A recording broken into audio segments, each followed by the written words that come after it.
There are over 330 million people living in the United States today, according to Census.gov.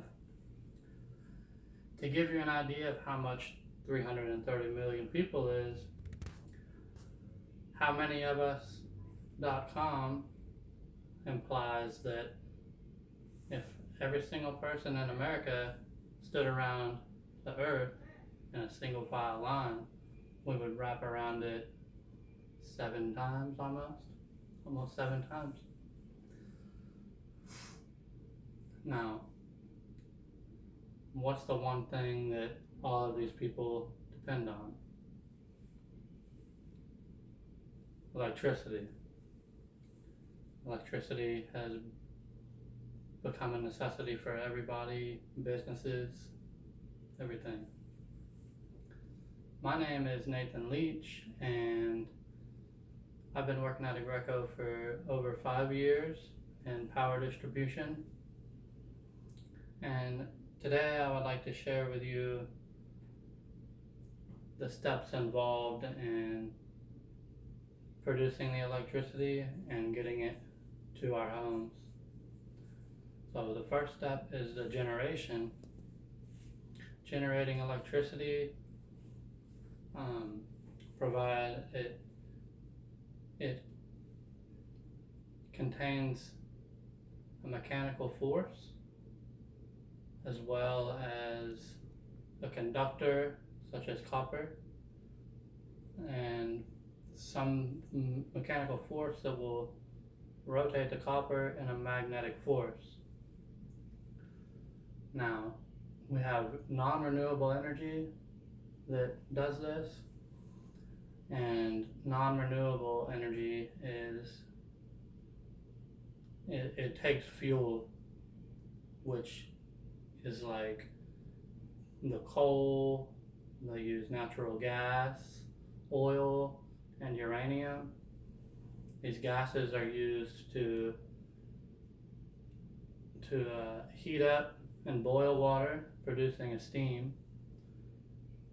After the steam produces, it goes through a pipe and forces out the pipe, spinning a turbine, which will generate the electricity with the copper rotating and a magnetic force.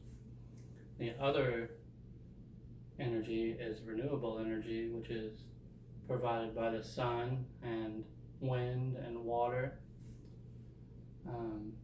resources that hopefully will not be leaving us anytime soon. Now, this is done through solar, wind turbines, dams, and so forth. Now that we've generated electricity, we need to transport it. However, you can't transport such a low voltage that has been generated, so what you have is a step-up transformer.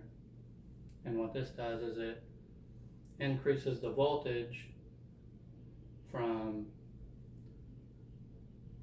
the generating, produces 480 volts, and the transformation brings it up to 345,000 volts. With this kind of voltage, you can efficiently send it through the lines in a long distance. Which brings us to the third and final step, the distribution of electricity. You have the transmission lines, which come straight from the power plants, 345,000 volts. This will go to industrial sites, and from there you will get the second set of transmission poles, which is the sub-transition poles. These transmission poles are the power lines that we all see, with the transmission poles being the big metal towers. Sub-transmission is just a metal pole which is stepped down from the transmission pole to 69,000 volts. This will supply commercial companies, big companies, and after that we get to the local transmission poles where the voltage is stepped down from 69,000 volts to 13,800, which there will bring to our neighborhoods and local businesses. And these are just the wooden poles you see on the sides of the roads. Now, at 13,000 volts, it's then stepped down in your neighborhood or at the businesses to have transformers again to bring the voltage down to 120 and 240 for our houses, as well as 480 or 440 to 220 for our businesses. And that's where we get our energy. So, in closing, I've shared with you the generation of electricity, the transformation of voltage, and the distribution of the electricity. And this is something that we all depend on.